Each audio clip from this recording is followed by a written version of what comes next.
fitnah itu sangat erat kepada kalian apabila ada seorang anak kecil yang berpakaian seperti orang besar gitu. Yang kedua,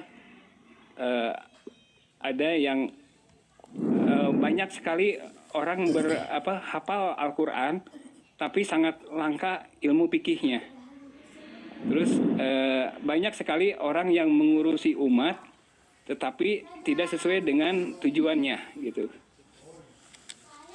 Maksudnya gimana Ustadz itu dengan pernyataan dari Ibnu Mas'ud tersebut? Terima kasih. Ya, intinya pertama adalah keadaan yang serba keterbalikan. Sebagaimana jawaban Rasulullah SAW ketika ditanya malaikat Jibril ya, fa'akhbirni an amaratiha. Beliau menjawab antalidal amatu rabbataha. Ketika kalian melihat budak perempuan yang melahirkan majikannya, ini adalah sebuah situasi kondisi yang akan terbalik. Yang relate tadi, yang hadis tadi yang saya bawa tadi, orang yang benar akan didustakan, orang yang amanah akan dikhianati. Ya, atau pengkhianat diberi amanah, sebagaimana yang kita lihat sekarang. Orang khianat diberi amanah. Ini akan menghancurkan sendi-sendi kehidupan umat. Kemudian apa tadi Bang Er? Orang yang banyak hafal Al-Quran tetapi sangat langka ilmu fikih.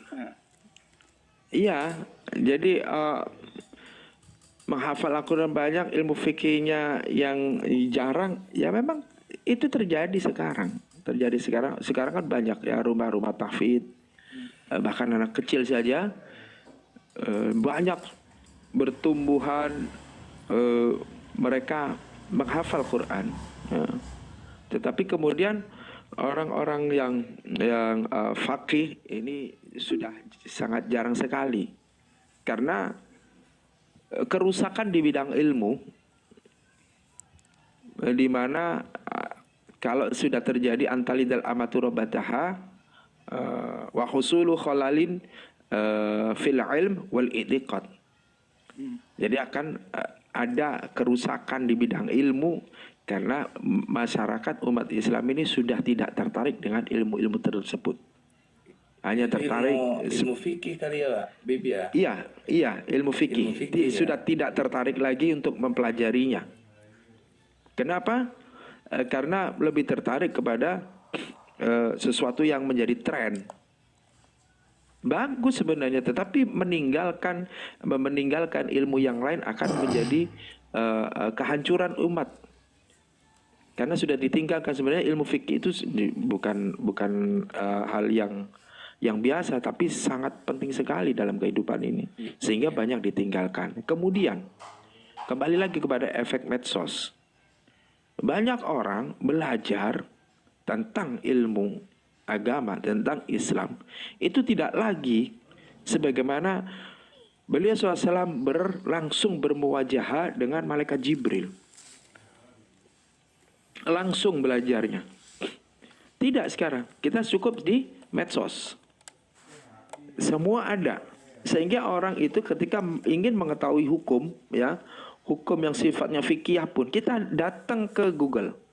Kita tinggal nyari saja. Sehingga ilmu usul fikih tadi sudah sedikit demi sedikit akan terabaikan oleh umat. Kalau ilmu hafalan Quran kan mereka itu langsung bertemu dengan guru-gurunya. Dan tidak butuh di Google ini, tidak butuh mereka itu menghafal Quran, setoran Quran ke siapa itu, saya rasa sangat, kalaupun ada itu sangat sedikit sekali ya. Tapi ilmu fikih tadi sudah ditinggalkan efek medsos tadi. Karena dianggap medsos ini adalah segalanya. Sehingga dia mencari hukum-hukum tadi cukup di Google. Sehingga dia tidak mengetahui nanti metode-metode itu, tidak mengetahui. Dan lama-kelamaan akan hilang itu. Mungkin itu Bang R kira-kira jawaban saya. Oh ya, satu lagi yang tadi yang banyak yang mengurusin umat tapi lupa asal tujuannya gitu. Itu maksudnya gimana? Ya kembali ke materialistis. Jadi kehidupan umat ini akan tujuan utamanya adalah materialistis. Jadi bukan lagi tujuan untuk kemaslahatan umat. Jadi al-hubbu wal bughdu fillah itu sudah tidak ada Oh, di konteks kehidupan masyarakat, sehingga dia akan mengurusi dirinya sendiri dan itu bertujuan materialistis, tidak lagi kemaslahatan umat.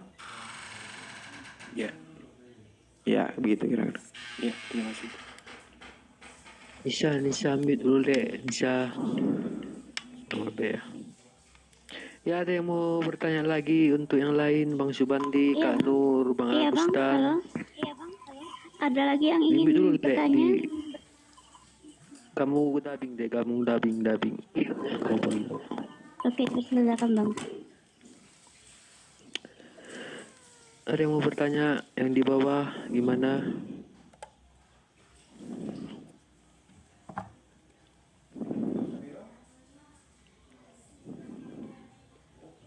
Ya, kalau saya kembali lagi, saya dengan adanya medsos ini, wah, saya senang sekali ya terus terang. Apalagi saya nyari ilmu, berbagai ilmu banyak nih ya, senang sekali. Cuman masalahnya ya, yang bermasalah itu kalau orang bukan nyari ilmu di medsos ini, akan repot. Itu yang jadi repot, nah, hanya cuman bicara aja. Nah ini yang jadi repot kalau menjadi diskusi yang lebih nyaman, ya itu bagus. Ini kan kembali lagi kan orang-orang kalau medsos untuk nyari cinta, nah itu repot kalau untuk nyari cinta.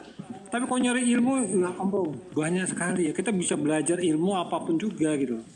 Mulai Berarti, dari hukum, Bib, ekonomi. Robindo itu banyak ya Bib zaman sekarang ini Bib ya, orang-orang Robindo. Iya, banyak banget. Tidak sesuai kapasitasnya, banyak banget. Ya inilah keniscayaan, memang Rasulullah SAW sudah mengkhabarkan 14 abad yang lalu, dan sekarang ini nampak nyata banget sudah. Andai kan belum ada Ruwabidah, kalaupun ada sedikit, itu mungkin kehidupan kita ini nggak seperti sekarang, kacau balau. Dan medsos ini memang ada sisi positifnya dan banyak positifnya ketika kita mensikapinya dengan cara yang bijak dan baik serta tetap melandaskan syariat ya. Tetap kita berpegang kepada arkanuddin. Makanya arkanuddin itu penting, rukun-rukun agama itu yang tiga Iya, tadi. yang tiga ya. Islam, iman, ihsan itu penting banget. Kita kembalikan ke sana. Kalau kita ini kuat dengan rukun agama itu, berarti akidah kita ini kuat, sehingga kita tidak mudah terpengaruh dengan hal-hal yang buruk di medsos. Meskipun banyak orang melakukan, kita tetap pada posisi itu. Nah, kemudian banyak yang bisa kita ambil, banyak. Kita tidak memungkiri itu. Jadi jangan terus dianggap ini semua negatif, tidak. Kita hanya bicara konteks yang negatif saja agar kita tahu yang negatif tadi, agar kita bisa meninggalkannya. Ya, paling tidak meninggalkan, kemudian kalau kita punya kemampuan, kita memperbaikinya. Kita menasehatinya jika ada sesuatu yang buruk di dalam circle kita. Itu lebih baik begitu. Bukan berarti terus kita tinggalkan, tidak. Karena medsos ini itu tidak bisa dihambat oleh siapapun. Sehingga ketika kita ingin mengadakan islahiyah di medsos, ya kita harus mempersiapkan dulu. Apakah kita ini masuk Ruwabidah apa enggak nanti ini. Nah, kalau kita mampu, ya kita harus terjun di sana untuk mengimbangi keburukan-keburukan yang ada, kita bersihkan kalau bisa, kalau tidak kita minimalisir. Nah itu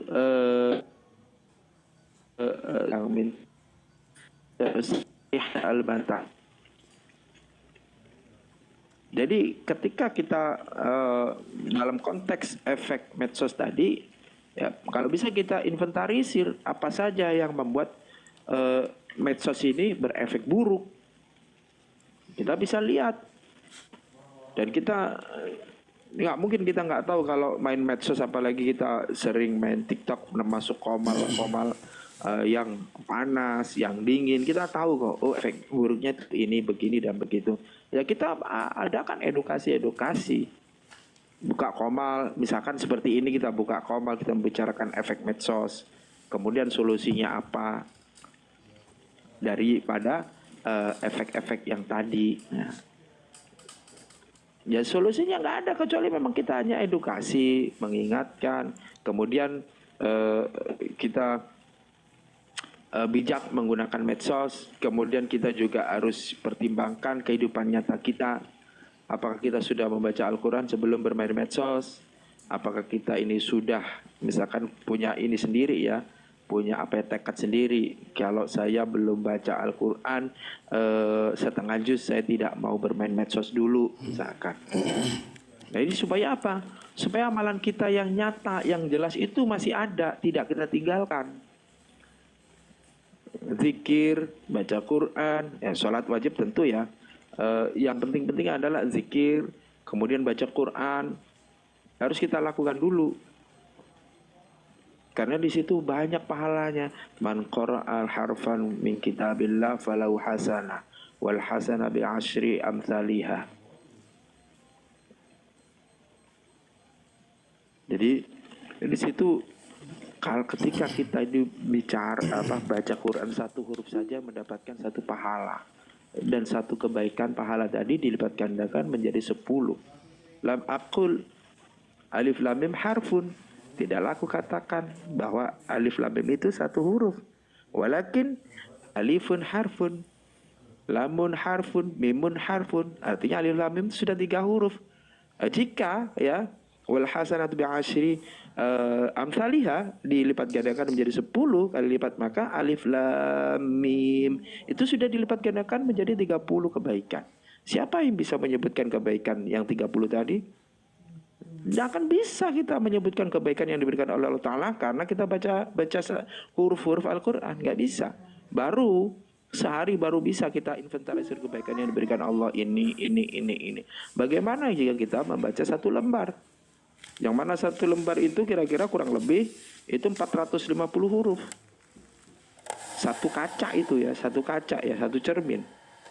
1 lembar berarti 900 huruf. Bagaimana ketika kita membaca setengah juz?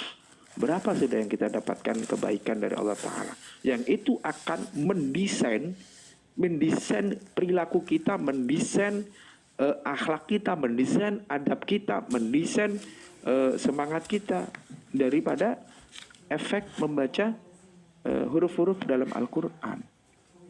Yaitunya berkah membaca huruf tadi. Nah, ketika kita sudah seperti itu melakukannya, maka kita bermedsos itu lebih baik lagi ketika kita menyampaikan hal-hal yang baik, menebarkan kebaikan. Jadi kita bisa mengimbangi lah ya. Jadi kehidupan kita yang nyata dengan kehidupan kita di virtual. Terus apa saja yang kita tidak boleh bicara di kehidupan virtual agar tidak berdampak negatif terhadap diri kita dan juga orang yang mendengarkan. Ya, harus kita inventarisir agar kita terselamatkan daripada fitnah medsos ini, karena memang ini adalah fitnah, hakikatnya fitnah. Fitnah itu dalam artian tidak harus ini ya, tidak harus terus berujung kepada sesuatu yang negatif, tidak. Fitnah di sini adalah ujian, maksudnya adalah ujian yang mana ketika tidak diselesaikan dengan cara yang benar, yaitu dengan syariat Allah dan Rasulnya, maka berujung kepada keburukan. Ketika diselesaikan dengan syariat Allah dan Rasul, maka berujung kebaikan. Nah, tinggal itu saja. Landasan kita ini apa? Bermedsos. Kalau kita kembalikan lagi kepada syariat Allah dan Rasulnya, insya Allah akan berbuah kebaikan dan akan bermanfaat bagi orang lain. Begitu kira-kira. Fadhal yang lain. Ya. Itu ada Gus Beti itu di bawah. Gus Beti, bekhair, assalamualaikum. Ayo kita butuh narasinya, butuh pendapatnya beliau ini. Oke, waalaikumsalam untuk semua saudaraku yang ada di atas dan yang ada di bawah. Salam. Terutama untuk Waalaikumsalam. host kita ya. Semoga kita semua selalu dalam rahman rahim Gusti Allah. Amin amin ya mujibas sa'ilin. Dubbing atau enggak ya punyaku ya? Suaranya jelas kan? Iya bang, dubbing tadi Enggak, bang, Bang, maaf ya enggak, Bang. tadi bang, Enggak. aku mute tadi bang. Karena dubbing tadi bang. Iya, dubbing ya. Iya dubbing bang, dubbing. Ini masih dubbing? Sekarang enggak. Tapi kalau ini enggak lah ya bang, Enggak, Gus. Enggak, udah normal. Oke, Bismillahirrahmanirrahim. Aku coba memberikan sebuah deskripsi, tapi sebelumnya terima kasih untuk yang telah bersolawat lewat koin ya. Ada 26 koin tiba-tiba. Terima kasih.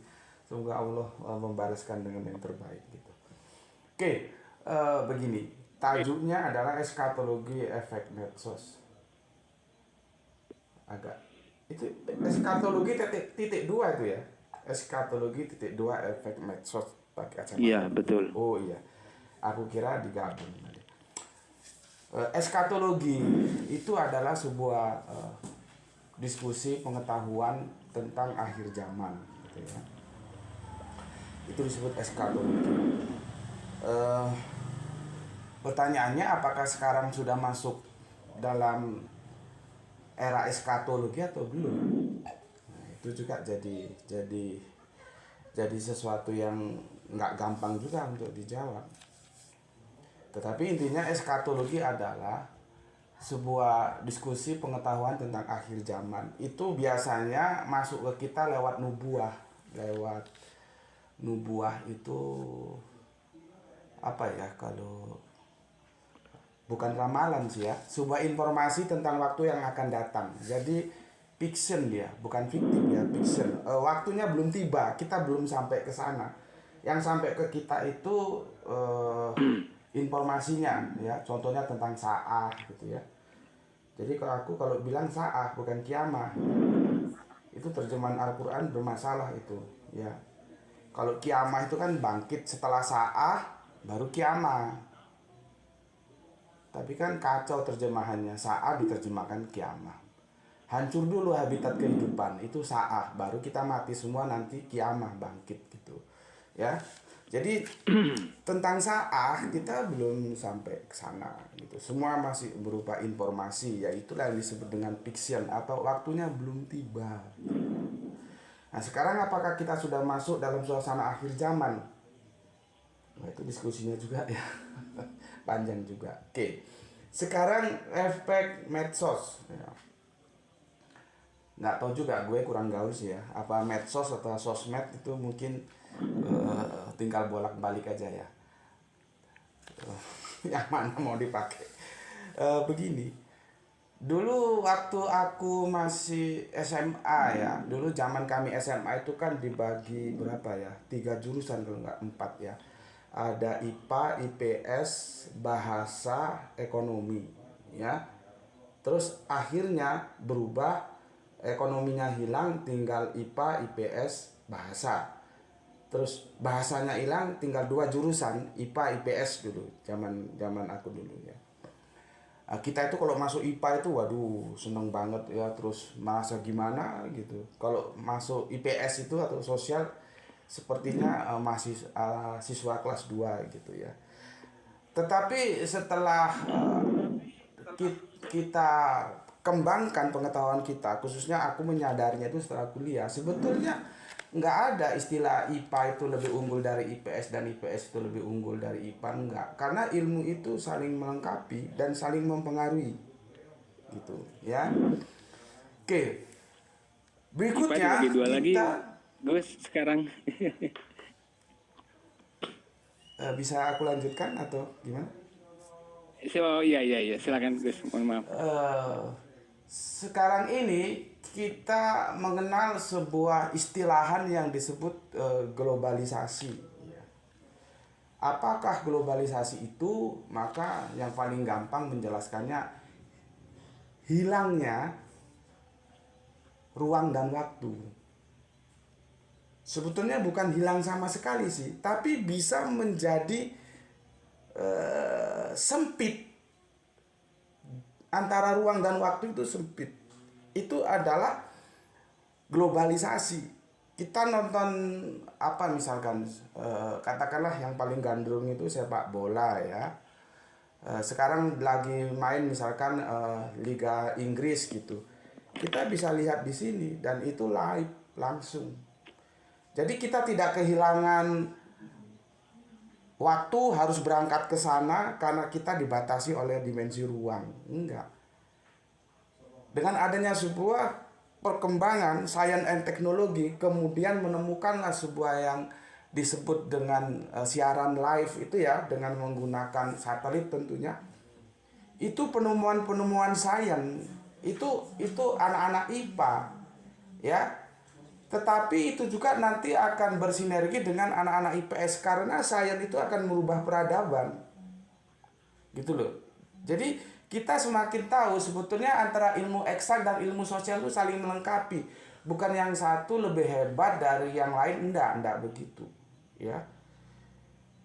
Dan bisa kita lihat pada globalisasi itu. Kemudian supaya waktunya singkat ya, aku berbagi dengan teman-teman, kita mengkerucut aja ke medsos. Medsos ini kan dulu diawali dari apa? Facebook ya. Facebook.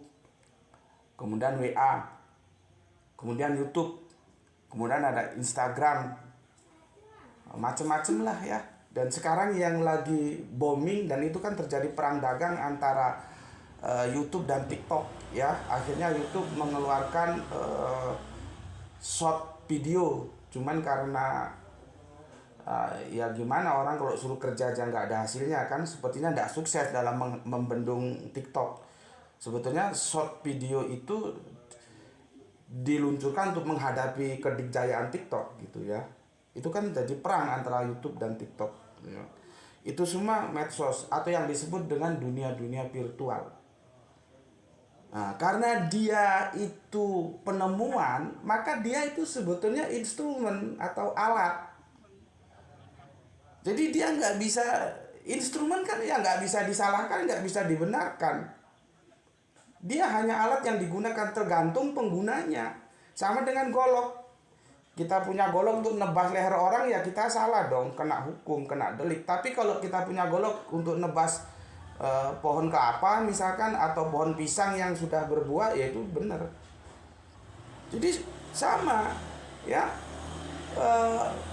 Medsos entah apapun namanya, entah YouTube, entah TikTok, entah tetek bengek, itu hanya instrumen tergantung penggunanya.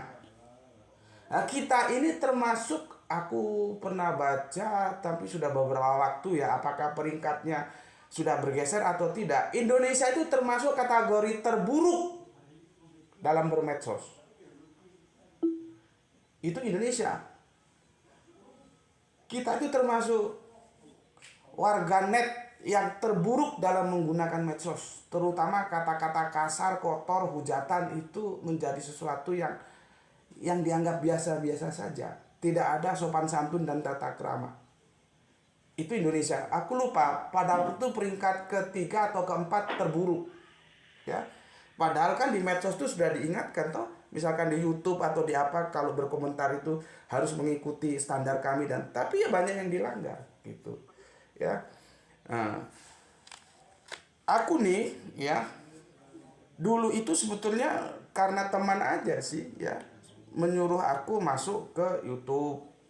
Sebelumnya itu ke Facebook. Jadi bertahap. Dari Facebook sekian tahun ke YouTube, sekian tahun YouTube, terus ke TikTok. TikTok itu pun karena dipaksa. Aku lama disuruh masuk TikTok. Ya.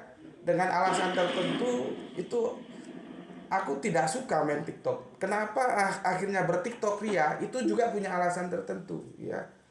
Punya alasan tertentu. Nah, dunia kita sekarang ada dua, ada dunia maya, ada dunia nyata. Dan dunia maya itu harus kita ambil, kalau enggak nanti akan diambil orang. Nah, sekarang tren anak-anak muda sekarang itu kan sukanya praktis, yang katakanlah segenerasi anak-anakku ya. Itu kan yang disebut kaum milenial atau apa gitu ya istilahnya. Itu maunya praktis. Mereka instan, mereka malas pergi ke masjid dengan orang ngaji males. Ya, mending tinggal di HP saja, dia buka pengajian, dia mau apa dia cari sudah dapat. Dia di googling sudah dapat.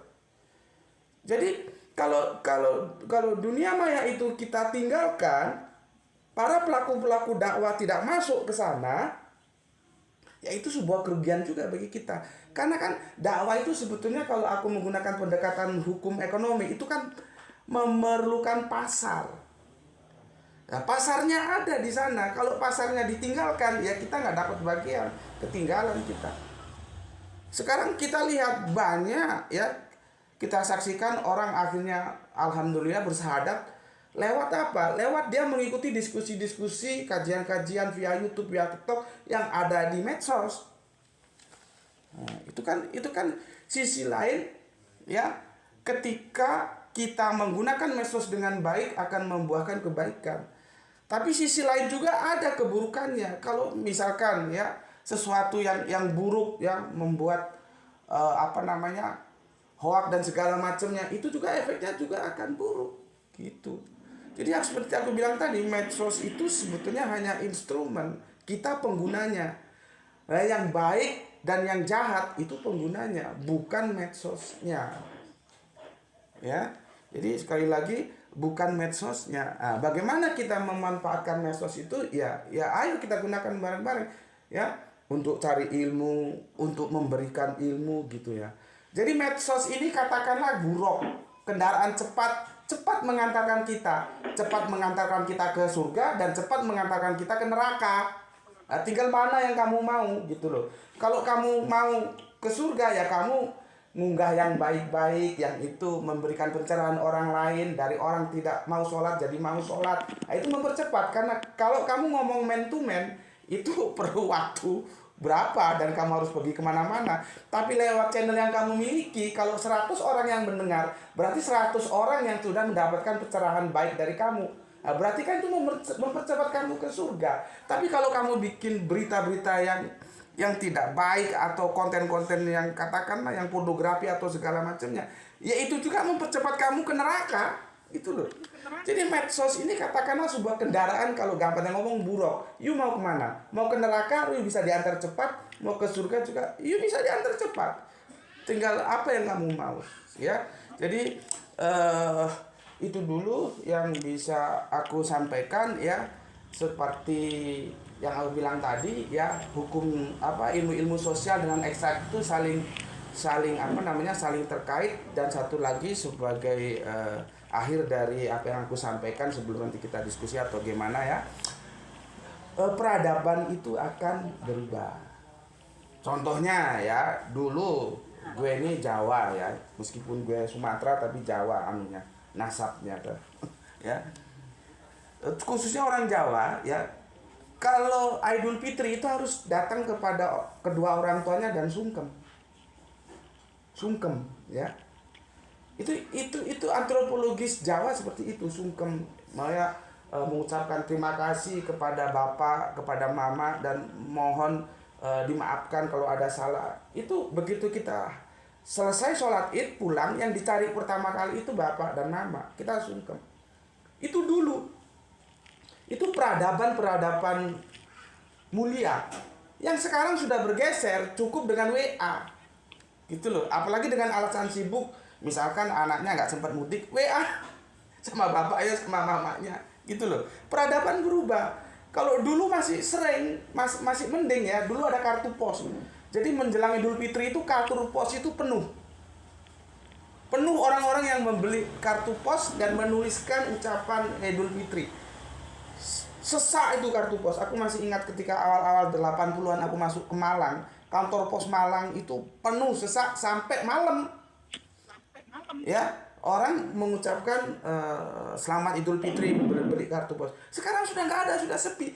Peradabannya berubah dengan peradaban virtual, cukup WA. Atau nanti berkembang lagi cukup video call, berubah. Begitu juga menuntut ilmu. Sekarang kita misalkan capek mau ngaji ya, waktu nggak ada, apa-apa nggak ada, terus mau cari guru juga kemana gitu ya, dia buka googling, dia ikuti diskusi di YouTube, di TikTok atau di apapun, itu kan merubah peradaban juga ya, itu merubah peradaban. Makanya ketika orang terlalu kaku memahami itu apanya sih namanya itu, urut-urutan ilmunya dari mana ya.